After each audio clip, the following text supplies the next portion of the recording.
Boa noite a você que mais uma vez nos assiste, que se reúne aí no seu lar para juntos cultuarmos o nosso Deus.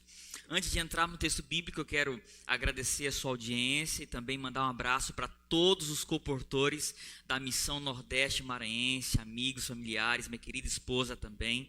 E quero te convidar nesse momento a pensar comigo no texto bíblico, que conta muito sobre a nossa história.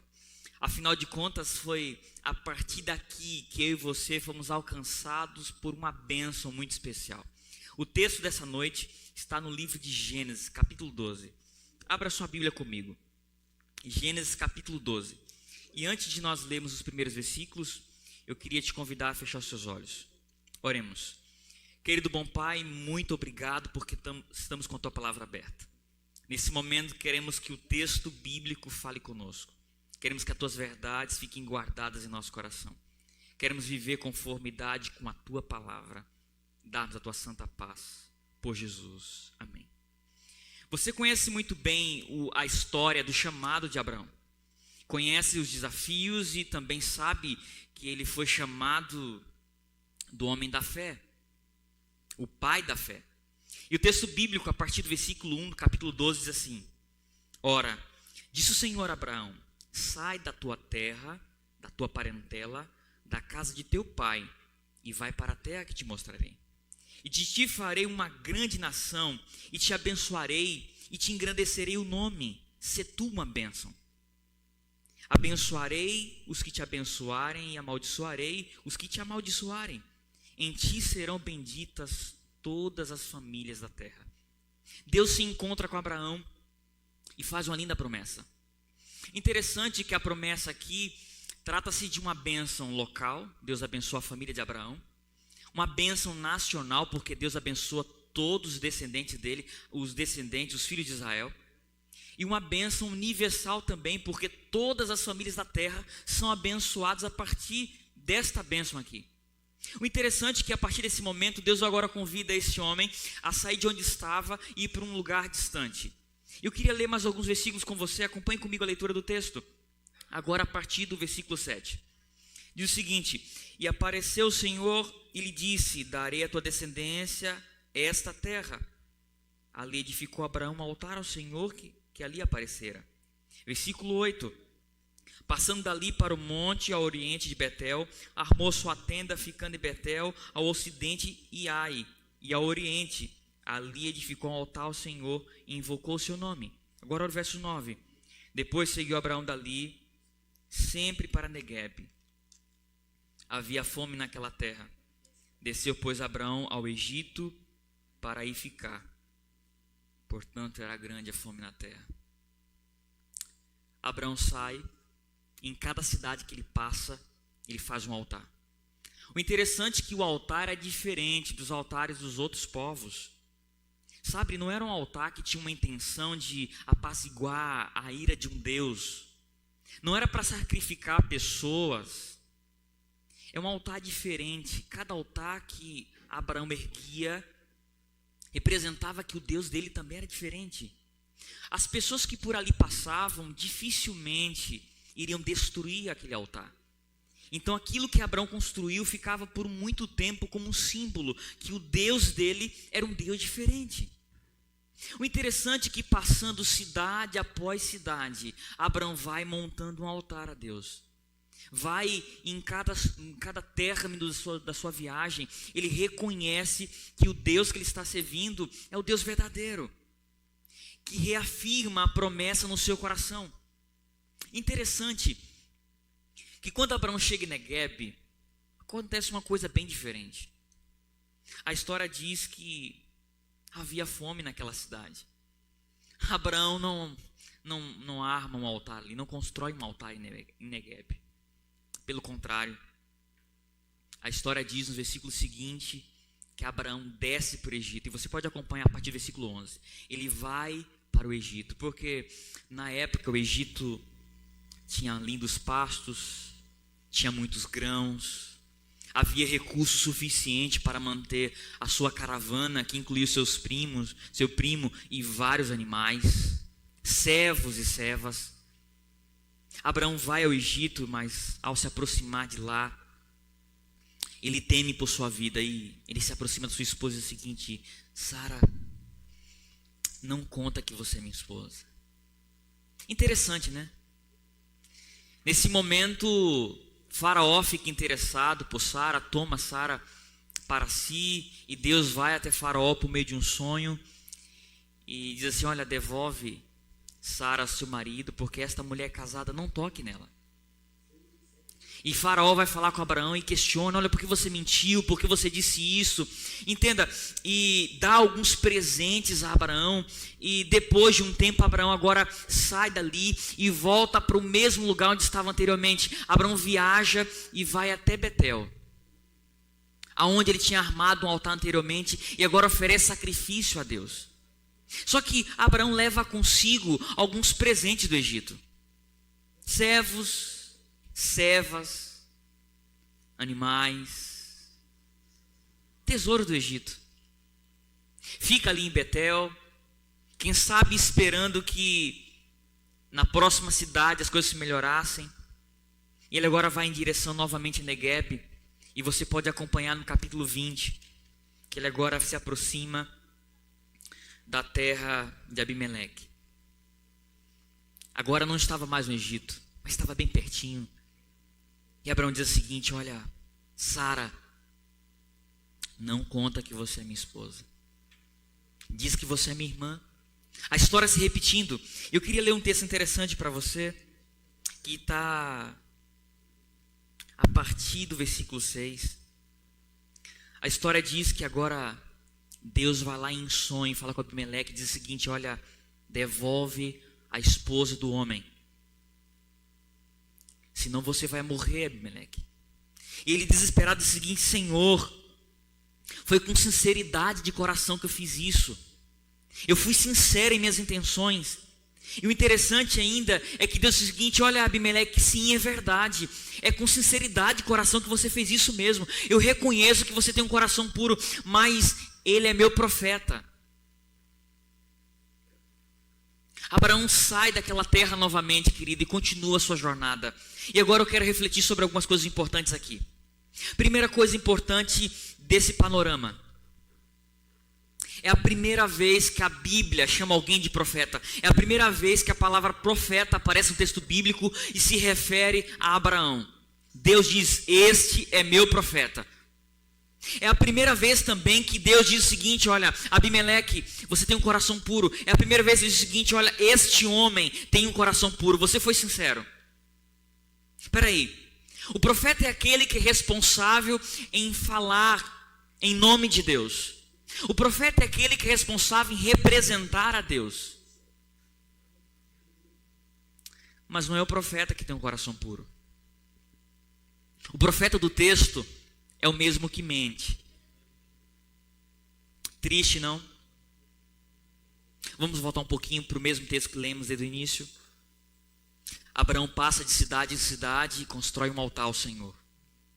E querido, que lindo exemplo, né?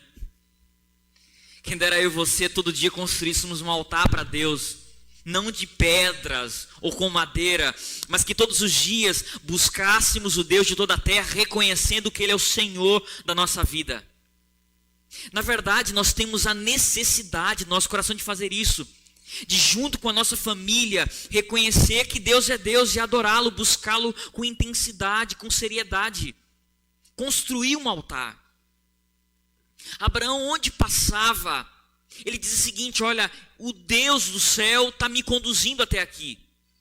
E foi assim até Betel, foi assim toda a sua trajetória até chegar em Negueb, até ir a uma cidade onde havia muita fome, até as dificuldades baterem na porta, sabe? Até o coronavírus chegar em casa, até surgir a quarentena, até os problemas começarem a surgir e se acumular boletos após boletos, até não termos mais condições de pagarmos as nossas próprias contas, e a gente rapidamente se esquece do altar e foge para o Egito. Deixa eu fazer uma pergunta: quem disse que Abraão deveria ir para o Egito?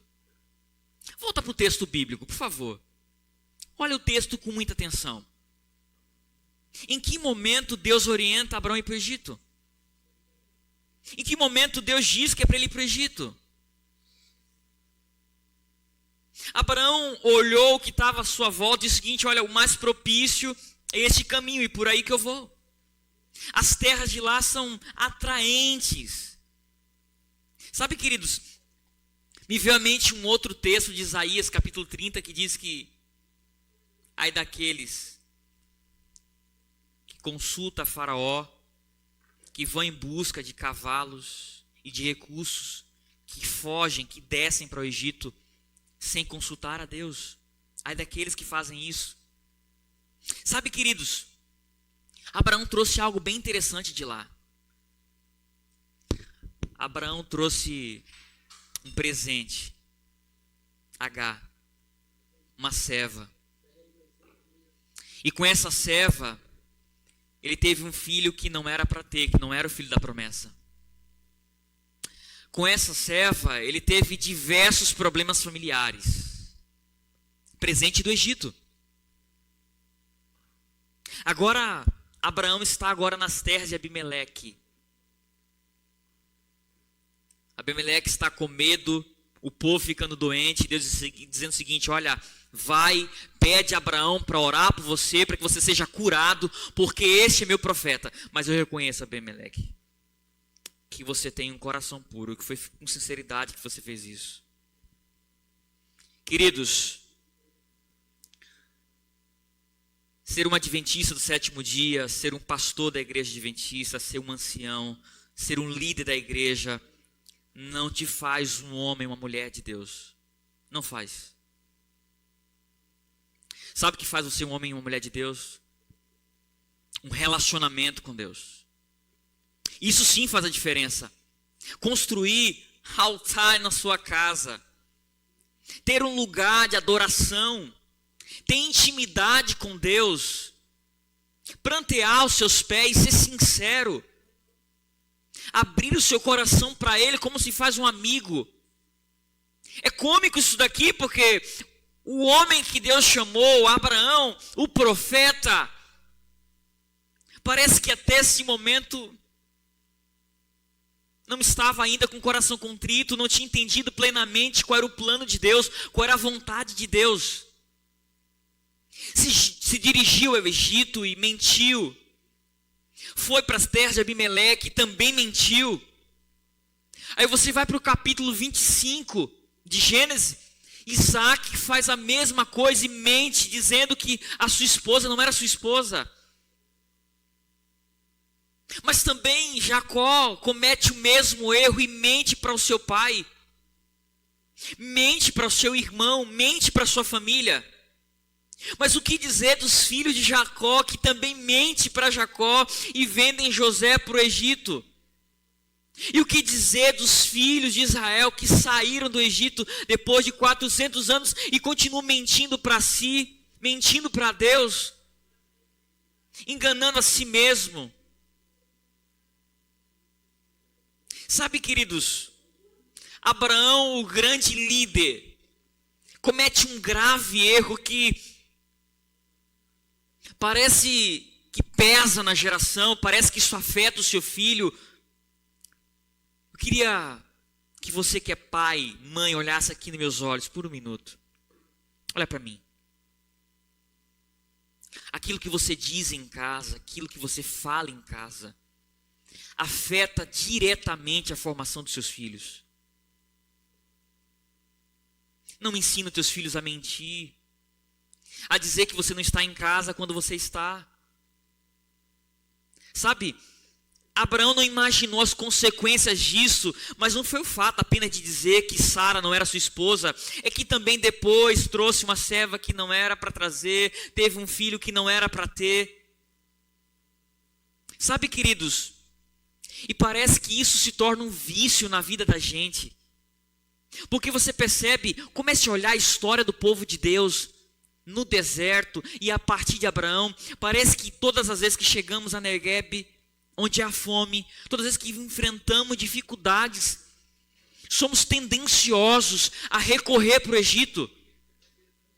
Em meio a essa quarentena, em meio a essas dificuldades que temos enfrentado, muitos ainda querem descer para o Egito, sabia disso? Egito virou sinônimo de erro na Bíblia, de idolatria, de pecado.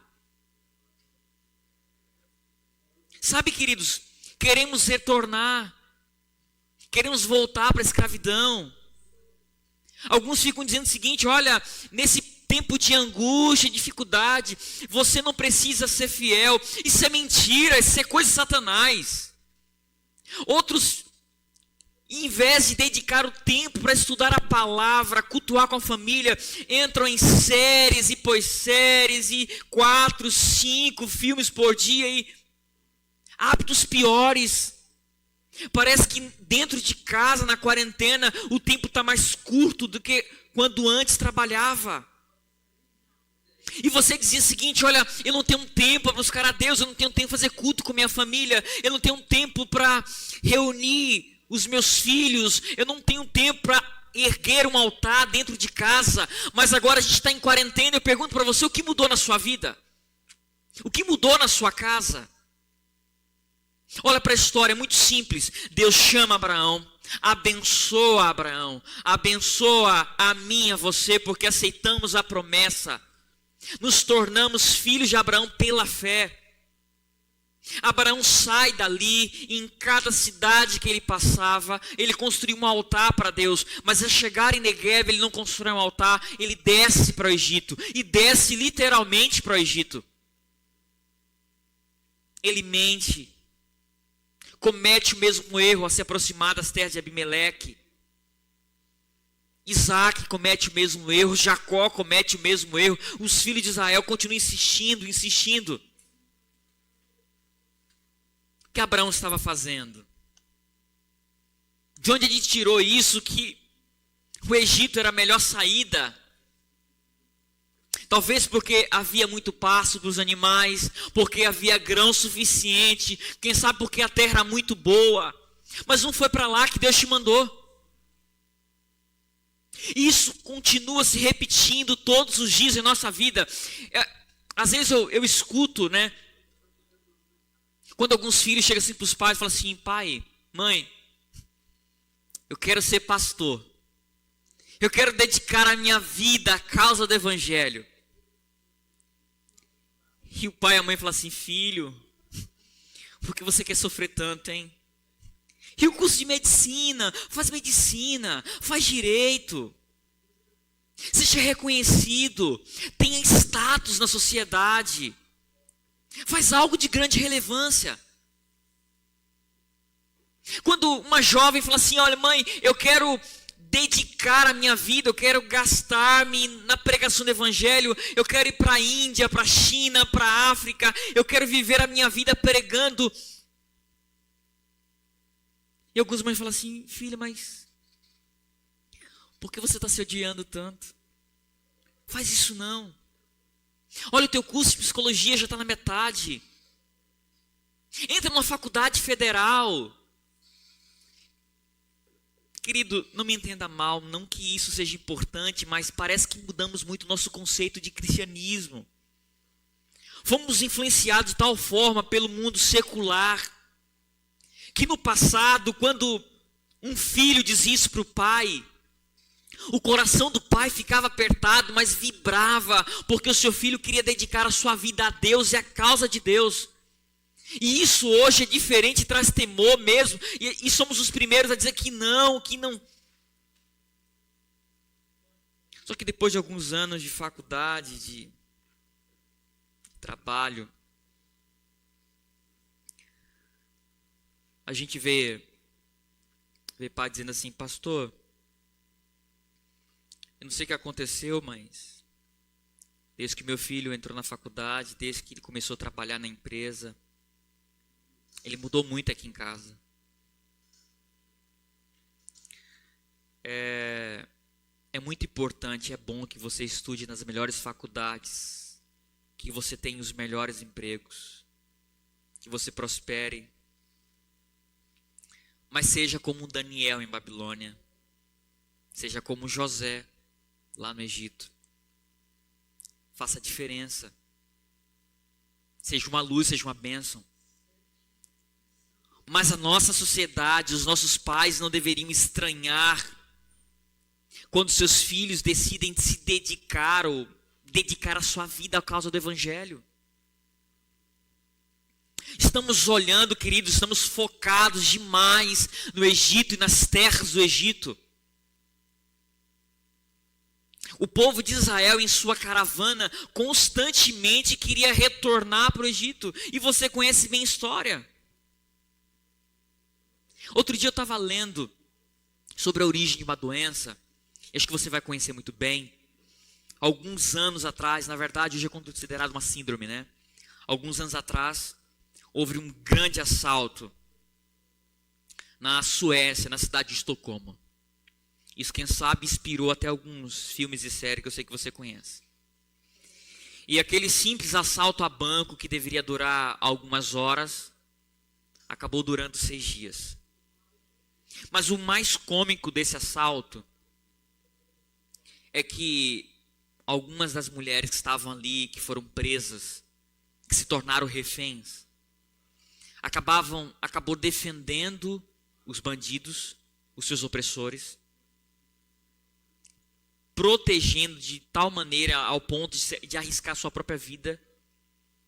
E após eles serem presos, uma delas veio a casar-se com um dos assaltantes.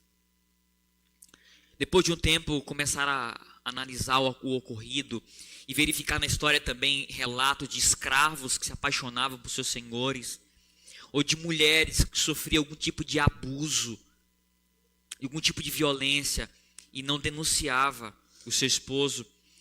E começaram a chamar isso de síndrome de Estocolmo. Quando o oprimido se apaixona pelo opressor. Quando o oprimido sofre, mas mesmo assim ele não consegue se libertar, deixar aquele que oprime. Temos sido, por anos, oprimidos pelo pecado. Temos sido por anos oprimidos por esse mundo mau que nos corrói, que nos destrói. Temos visto por anos a morte ceifar e levar aqueles que nós tanto amamos. Sabemos que o mal, o pecado não vale a pena, mas continuamos insistindo em voltar para o Egito e amar aquele que nos oprime. Parece que Israel vive uma síndrome de Estocolmo espiritual e parece que eu e você vivemos também. Porque deixamos de construir altares para Deus, o que seria natural. E quando encontramos fome em Negueb, decidimos fugir para o Egito. Deixamos de buscar aquele que pode resolver e solucionar nossos problemas e colocamos a nossa confiança em coisas ou em nós mesmos, ou pensamos loucamente que podemos viver ou vencer o mal, ou resistimos a esse mundo sem buscar a Deus, sem construir um altar em nossa casa, sem blindar a nossa família. Parece que vivemos uma síndrome que insistimos em querer regressar, em buscar caminhos que não são os caminhos de Deus. Lembra do episódio que nós lemos de Abraão e Abimeleque? Quem era o profeta? O profeta você conhece, era Abraão. Mas o homem de coração puro, naquele episódio, Abimeleque, assistir o culto em casa, que tem sido uma bênção, não te faz um homem ou mulher de Deus. Ir à igreja, estar envolvido, não quer dizer que passamos por uma conversão genuína. Queridos, eu preciso apelar a você a viver um relacionamento com Deus, a buscar o Deus de toda a terra, a entregar completamente seu coração a Ele. O objetivo do meu texto, da nossa mensagem, não é aqui focar nos erros, nas falhas de Abraão. mas é mostrar que esse mentiroso se tornou o pai da fé. É mostrar que este homem, mesmo falho, sendo profeta, mas não o homem do coração puro, é o mesmo que teve a coragem de oferecer o seu filho, por confiar plenamente no Deus que fez tudo. Abraão aprendeu a lição, queridos, e não voltou mais para o Egito. A minha pergunta é: aprendemos a lição? Ou vamos continuar voltando para o Egito? Vamos continuar duvidando de Deus? Vamos continuar duvidando das coisas de Deus?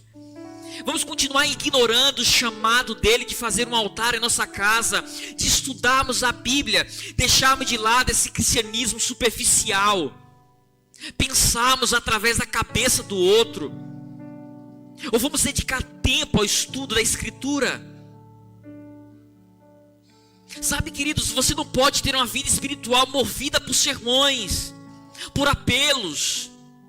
É incrível, é bonito, você se emociona, maravilhoso, e depois você volta a ter uma vida miserável que você sempre teve, como se nada tivesse acontecido. E você fica esperando pelo próximo culto, e no próximo culto você aceita mais um apelo, você diz de novo que vai mudar de vida, que vai depositar a sua vida diante do altar, e depois começa a ter a vida miserável de novo.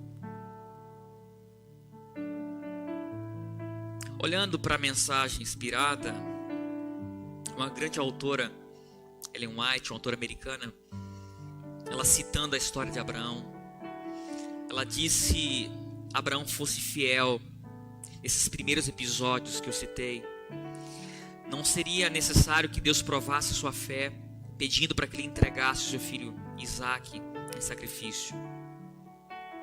E eu aprendi uma coisa com essa autora, é que quando tomamos decisões firmes ao lado de Deus, quando decidimos ser fiel nas pequenas coisas, cada aprovação vencida pelo poder de Deus, isso nos fortalece para adversidades maior. Querido, coloca uma coisa na tua cabeça: quem não é fiel em um tempo de paz, não será fiel em tempo de guerra.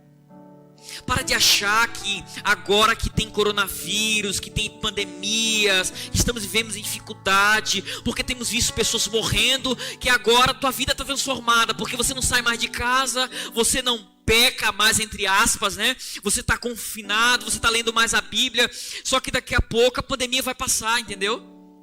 Você vai voltar para o mesmo trabalho, conviver com as mesmas pessoas, ter os mesmos hábitos, cometer os mesmos erros, as mesmas falhas, e esperar pela próxima pandemia, esperar pelo próximo problema. É isso que você quer? Um cristianismo meio que superficial. Queridos, nós precisamos entender que Deus nos convida a fazer parte da bênção que um dia foi dada a Abraão. A Bíblia diz o seguinte: olha, abençoarei todos que te abençoarem, e amaldiçoarei todos que te amaldiçoarem. Sê tu uma bênção. Sê tu uma bênção. Eu quero convidar você aí mesmo na sua casa a se levantar, onde quer que você esteja, e dizer assim: Senhor, eu quero ser uma bênção. Eu quero construir um altar na minha casa, todos os dias com a minha família, e mais, eu quero ter intimidade contigo, porque hoje eu aprendi que não é ser um adventista que me torna um homem de Deus. Não é fazer parte de uma denominação religiosa, não é frequentar um culto, não é ser ancião de igreja, não é ser um pastor de uma igreja. O que me torna um homem de Deus é viver um relacionamento ao lado de Deus. Quer você viver isso? Louvado seja Deus por sua decisão. Eu quero orar por você, pedir ao Deus que está contigo nesse momento possa abençoar a sua vida, e que você hoje viva um relacionamento ao lado dele. Feche seus olhos e vamos falar com o nosso Deus. Querido bom Pai, muito obrigado por estar conosco, Senhor. Durante essa noite nós lemos o texto bíblico, e é incrível como as escrituras, mesmo sendo escritas há tanto tempo, elas continuam apelando ao nosso coração. Obrigado, Senhor, porque a tua palavra é viva, e o Senhor dá vida a ela quando lemos, quando estudamos, traz alento e conforto ao nosso coração.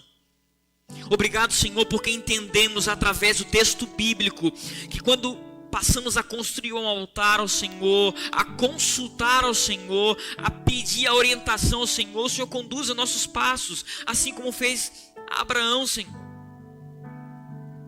Que mesmo que andemos nos caminhos errantes até aqui, mas se decidimos ser fiel a Ti, o Senhor estará conosco e irá nos fortalecer. Toma a Tua igreja em Tuas mãos. Derrama Teu Santo Espírito sobre cada um de nós. E nos dê a Tua santa paz. Por Jesus.